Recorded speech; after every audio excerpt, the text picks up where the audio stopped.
আপনারা হয়তো বিশ্বের অনেক দেশ সম্পর্কে জানেন, কোনটি আকারে অনেক বড়, কোনটি আবার একেবারেই ছোট। আজ আমরা জানব পৃথিবীর ছোট 5টি দেশ সম্পর্কে। সবচেয়ে ছোট দেশ ভ্যাটিকান সিটি।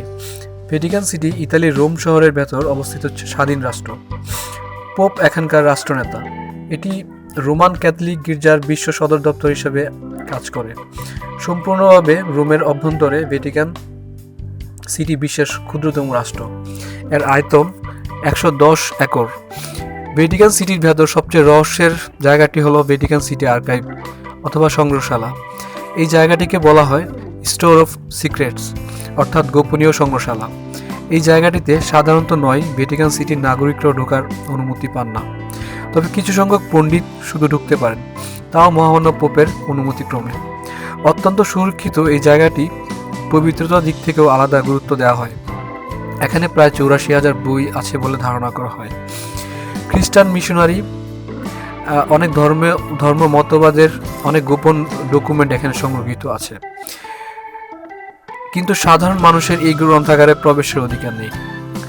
তারপর আমরা জানব ইউরোপের আরেকটি ছোট দেশ মোনাকো। মোনাকো একটি ইউরোপ মহাদেশের রাষ্ট্র।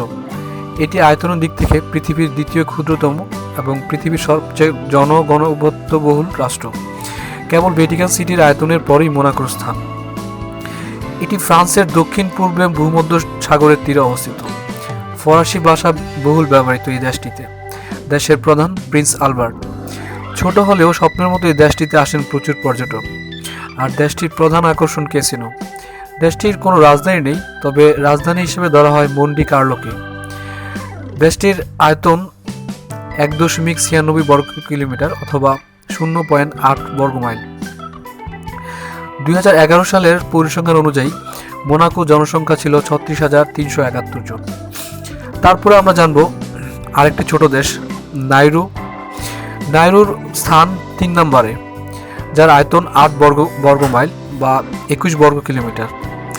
2011 সালের পরিসংখ্যান অনুযায়ী এর জনসংখ্যা 9,375 জন। এই দেশটির কোনো রাজধানী নেই কোনো রাজনৈতিক দল। নাইরুর একদিকে চীন, অন্যদিকে যুক্তরাষ্ট্রের নিয়ন্ত্রণাধীন কিছু দ্বীপ রাষ্ট্র এখানে আছে। তারপরে প্রত্যক্ষভাবে অস্ট্রেলিয়া, জাপানের প্রভাব এই দেশটিতে রয়েছে। দেশটি পরিচালনা করেন রাষ্ট্রপতি। 18 সদস্যের সংসদ সদস্য প্রতি বছর নির্বাচিত হয় এবং এর মধ্য থেকে একজনকে প্রেসিডেন্ট নির্বাচন করা হয়। তাই যার যত বেশি আত্মীয় স্বজন সেই শাসন কার্যে বসতে পারে এই দেশটিতে। 13,000 জনসংখ্যার দেশটিতে মানুষগুলো একে অন্যের পরিচিত, তাই মাঝে মধ্যে সমঝোতার মাধ্যমে সরকার গঠিত হয়।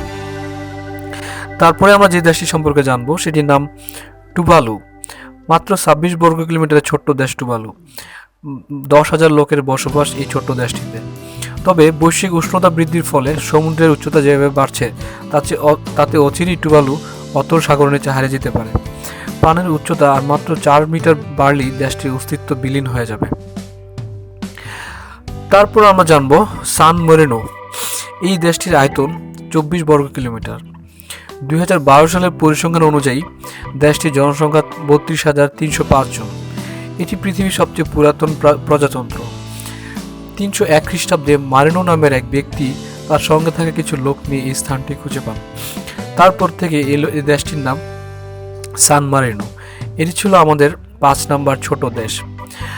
আশা করি আপনারা আমাদের এই তথ্যমূলক ভিডিওটি ভালো লেগেছে। যদি ভালো লেগে থাকে অবশ্যই আমাদের চ্যানেলটি সাবস্ক্রাইব করুন এবং আরও সুন্দর সুন্দর তথ্য পেতে আমাদের চ্যানেলের সাথেই থাকুন।